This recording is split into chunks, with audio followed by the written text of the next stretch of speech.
Hello and welcome to my Etsy shop. If you are a regular subscriber to this channel, you know that this spot in the shop is not usually where I record my videos, but today I wanted to talk about how to pack and ship Etsy orders, how we pack and ship every single order that goes out of our shop and kind of how we process those orders. So I thought we could do it at our packing table. So jumping right in, this is exactly how we pack and ship Etsy orders at Saltwater Prep, which is my Etsy shop.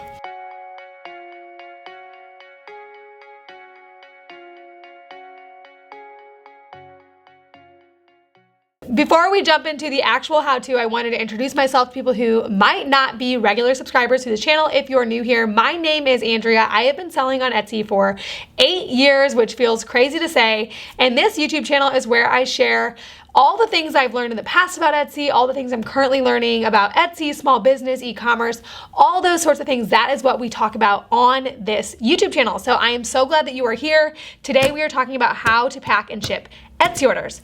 So jumping right in, I am assuming that if you are watching this video, you are not watching to learn how to print a shipping label. If you are, I will link a YouTube short for you so that you can see how to do that, just the fast version of how to do that, because that is a very, very easy thing to do. And so I don't want you to have to sit through this whole video just to learn how to print a shipping label.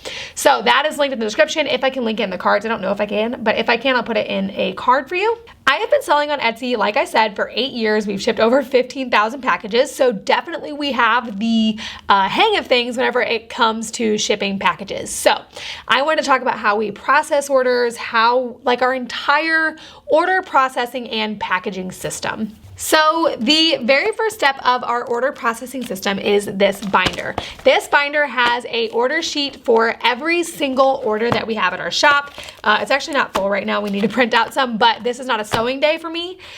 Sewing because we obviously do embroidery. So on a sewing day, what we do is we start by printing out the orders just to make sure that we have all the orders in paper form in this binder. Printing out orders is super easy. All you have to do is go to Etsy and click the orders that you want to print and then hit print orders and then hit order receipts or packing slips. Either way it works. We use order receipts just so we can have as much information about the order as possible on this sheet.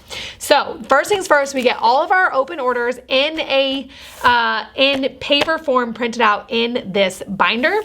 Then whenever we come in and have a sewing day, we literally just sewed yesterday. When we come in and have a sewing day, we grab all the items that we are able to process that day. So we have a couple items that we keep in inventory here at the shop. And then we also have a few items that we have to order to get in. And so we grab all the items in the order sheets for that day of items that we are able to ship out that day.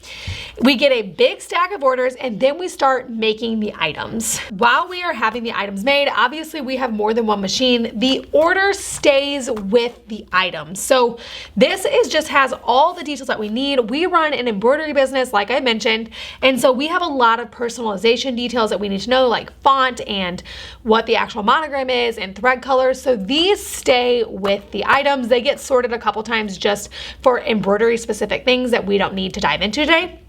But what you need to know is that we print out orders, we pull the orders that are going to get sewed, made, and shipped that day, and then the order sheet stays with the item until it is made.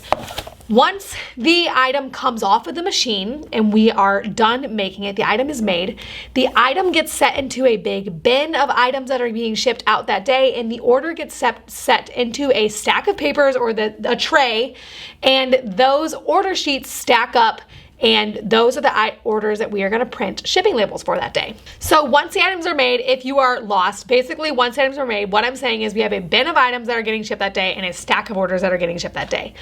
We then take that stack of orders and put them in date order. And we go through and we select the orders that we want to ship in Etsy in date order so that whenever we print them out, they print out in the same order that they are stacked in. So then if you're with me until this point, we have a stack of orders, a stack of items, and now a stack of labels because we have now made the shipping labels for each item. We go through using that stack of orders, using the stack of order sheets, make the shipping labels. They are now in the same order. The order sheets are in the same order as the shipping labels. This is whenever we start packing them up. So basically what we do, we then take our shipping label, put it on our mailer, double check all the details of the order. So we go through and just like, I'll just read this top order to you. We make sure that it's a cypress green, large sweatshirt with the correct personalization and the right thread color with the right font, and we double check the address on the label. So we double check everything one last time, and then we take that item, pack it up, seal it, put it in a pile that's going to the post office, and then we pitch the order sheet, and so that way we don't get confused at all. We don't want pieces of paper hanging out that are not necessary or needed. So once the order is processed, once it's sealed off and going to the post office en route, the order is thrown away. And so then during busy season, of course, whenever we're shipping 30 to 40 items out a day, we are working through that really quickly. We get a big order ship pile, we print all the labels, we package them all up, and then we go to the post office. So I hope this provided clarity in how we process every order. Obviously, that process stays the same, and it is very, very efficient for doing high volume, which we definitely need because, like I said, during busy season, we can ship sometimes up to 70 orders a day, and so we definitely need it to be very, very efficient. If you want the crash course to summarize, what we do is we print out orders, and then those orders go in a binder. We pull the order sheets that we are going to make that day. The item gets made while the order sheet is with it, and then the item gets put in a ship bin. The order sheet gets stacked in a to be shipped pile. We print labels, and then we package it all up, checking the details, and pitch the order sheets afterwards. That is the crash course version of how we pack and ship Etsy orders at our shop. So the last step in the process is to get your items to the post office. So we choose to actually go into the post office. We are at a storefront location, even though we don't have in storefront hours. We don't have these are the times you can come in and buy from us. It's just a workspace, but we are in a retail strip mall. That's the best way to say it. We are in a strip mall.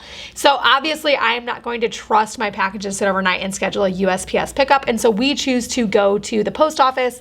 That is always my preferred method, just so that I can see them getting scanned in, and I like to be able to see my packages being passed off to the post office. I've never really trusted the post office pickups, just because while they are very, very handy in a pinch and you can absolutely do them, especially if you have some sort of privacy in your home, I just don't know that I trust it so much, because I like to see my packages go off, just because I think of the logistical nightmare it would be if those packages somehow got lost after the printing labels were made, and so they're out of your order queue. Just don't even get me started.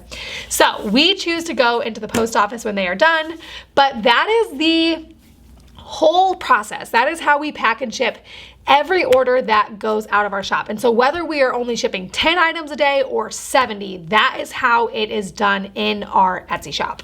I really hope this video was helpful as you work through what kind of system will be best for your Etsy shop. And yeah, I really hope that this is just a helpful video. Obviously, take whatever pieces that you want and apply them to your own business so that you can have an efficient system for packaging your items as well. If you are interested in Etsy and growing on Etsy and all those sorts of things, that is exactly what we talk about on this channel. Seriously, all the time. That is what we talk about on this channel. 2 videos a week, all about small business ownership, Etsy, growth on Etsy, Etsy best practices, all the good fun stuff. So if that is what you're interested in, make sure to go ahead and like this video and subscribe. Do not forget to check out my free Etsy shop scorecard. It is linked in the description below. It is basically just a scorecard to make sure that all of your T's are crossed and your I's are dotted when you set up your Etsy shop. It is good for veterans, it is good for newbies, so make sure to check that out. It is linked in the description. Thank you so much for watching, guys. I really hope you decided to hang out with me here, and I hope this video was helpful.